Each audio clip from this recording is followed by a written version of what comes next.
Assalamualaikum, selamat pagi teman-teman. Eh, di pagi ini materi Ibu yaitu mengenai tentang sistem operasi jaringan ya. Nanti yang akan kita bahas adalah mengenai tentang itu. Nah, yang pertama kita akan membahas dulu mengenai tentang fungsi sistem operasi jaringan. Yang pertama yaitu menghubungkan sejumlah komputer dan perangkat lainnya ke sebuah jaringan. Yang kedua adalah mengelola sumber daya jaringan. Yang ketiga adalah menyediakan layanan jaringan. Yang keempat, menyediakan keamanan jaringan bagi multiple user. Untuk step by step-nya nanti akan Ibu jelaskan mengenai tentang ini di slide berikutnya ya, teman-teman.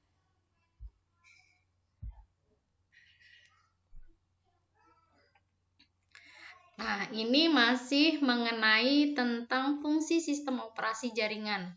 Yang kedua yaitu mengelola sumber daya jaringan. Di sini ada beberapa pengalaman sumber daya jaringan, yaitu beberapa pengelolaan sumber daya jaringan, yaitu yang pertama berbagi pakai sumber daya software maupun hardware secara bersama-sama. Maksudnya begini teman-teman, kita bisa menggunakan pakai hak akses baik itu software maupun hardware, tidak usah mengantri satu-satu. Jadi kita bisa langsung bersama-sama, bisa saling mengakses satu sama lainnya ya. Jadi tidak usah menunggu temannya selesai mengakses satu dulu baru yang lain akan menyusul, tidak. Tapi di sini kita bisa akses secara bersamaan. Yang kedua, pemrosesan terpusat. Di sini prosesnya hanya satu, dipusatkan pada server. Akses internet bersama-sama, kalian bisa mengakses internet secara bersama-sama. Nah, yang ketiga mengenai tentang fungsi jaringan tadi, yaitu menyediakan layanan jaringan yang meliputi nanti kalian bisa menggunakan layanan DHCP, DNS server, FTP server, layanan web server, dan juga pembuatan remote access server. Nah, ini nanti akan kita pelajari di pertemuan berikutnya. Menyediakan keamanan jaringan bagi multiple user, yaitu melindungi pemakaian komputer secara terpusat. Ini diberikan batasan hak akses, pemberikan user akun dan password. Jadi teman-teman, server bisa memberikan batasan pada klien. Tidak semua klien diberikan user dan akunnya supaya bisa masuk, tidak. Jadi di sini server sebagai pemegang kendali bisa memberikan hak akses siapa saja yang dipilih untuk berhak menerima akun dan juga passwordnya. Oke, selanjutnya di sini adalah kategori model sistem operasi. Nah, sistem operasi itu dibagi menjadi dua, yaitu yang berbasis teks dan juga berbasis grafik. Nah, ya kita bahas dulu mengenai tentang sistem operasi yang berbasis teks atau CLI. Kepanjangannya yaitu sistem operasi Command Line Interface ya. Nah, di sini tampilannya dia tidak menunjukkan gambar-gambar teman-teman, tapi dia hanya menunjukkan tampilan berupa teks saja, berupa huruf dan juga angka dan karakter. Jadi tampilannya itu tidak sempurna, tidak seperti tampilan GUI yang ada gambar-gambarnya yang menarik, tidak. Tapi dia hanya tampilannya monoton. Nanti akan kita pelajari di pertemuan selanjutnya. Nah, di sini kelebihan kita menggunakan sistem operasi berbasis teks itu apa? Yang pertama, pengoperasiannya lebih mudah.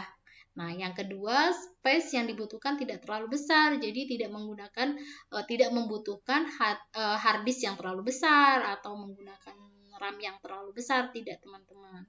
Jadi kita bisa menggunakan space yang kita butuhkan saja. Selanjutnya, tidak menggunakan memori juga terlalu besar, tidak menggunakan software yang harus mengikuti perkembangan zaman, itu pun tidak ya.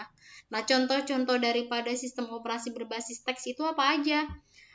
Dia bisa berupa Linux Debian, bisa SUSE, Solaris, Mandrak, Knoppix, macOS, Unix, dan lain-lain, masih banyak lagi. Nah, di sini selanjutnya yang kedua yaitu mengenai tentang sistem operasi berbasis grafik atau yang biasa kita sebut dengan GUI. Nah, GUI itu tampilannya lebih menarik, teman-teman. Lebih menarik, lebih mudah digunakan karena kita hanya menggerakkan mouse saja, tinggal klik-klik apa yang kita butuhkan. Terus bagi penggunanya pun itu akan menarik untuk kita bisa lebih belajar lebih dalam lagi atau mengoprek program itu karena tampilannya ya, teman-teman. Terus interaksinya pun lebih mudah. Resolusi gambar yang tinggi, kekurangan sistem operasi berbasis grafis, tapi dia di sini kelemahannya adalah menggunakan memori yang terlalu besar. Tidak seperti pada saat kita menggunakan tampilan sistem operasi berbasis teks. Dia tidak usah menggunakan memori yang terlalu besar dan juga tidak menggunakan hard disk yang terlalu besar pula. Baik, nah ini contoh sistem operasi berbasis GUI. Apapun jenis Windows yang kalian pakai, semuanya menggunakan berbasis GUI, yaitu berbasis gambar. Berbasis gambar itu seperti apa? Yaitu dia tampilannya ada gambar-gambarnya, kita bisa langsung klik, tampilannya pun lebih menarik. Nah, di sini Linux juga ada. Bu, tadi Linux bisa berbasis teks, kenapa bisa berbasis GUI? Kalau untuk Linux sekarang, teman-teman, itu sudah didesain sedemikian rupa, jadi tampilannya bisa kita gunakan dengan teks, bisa juga kita tampilannya dengan menggunakan GUI, seperti itu. Nah, di sini teman-teman, cara kerja sistem operasi jaringan. Ada 4 komponen utama yang terdapat pada sebuah sistem komputer, yaitu 1. Kita bisa mengirim data informasi, jadi kita tidak usah menggunakan flash disk, colak-colok data, atau dengan menggunakan sistem manual, tidak. Tapi kita sudah bisa mengirim data-data yang kita butuhkan dengan melalui jaringan. Nah, yang kedua, protokol. Protokol yaitu yang mengkode dan mengkode data informasi. Yang ketiga yaitu media transmisi, yaitu medium transfer data. Kita bisa mentransfer data melalui jaringan. Yang terakhir yaitu menerima data informasi. Menerima data informasi, misalnya kita mengirim data kepada orang lain, lalu orang lain tanpa harus menuju ke tempat orang yang menerima, kita sudah bisa mengakses melalui jaringan. Seperti itu.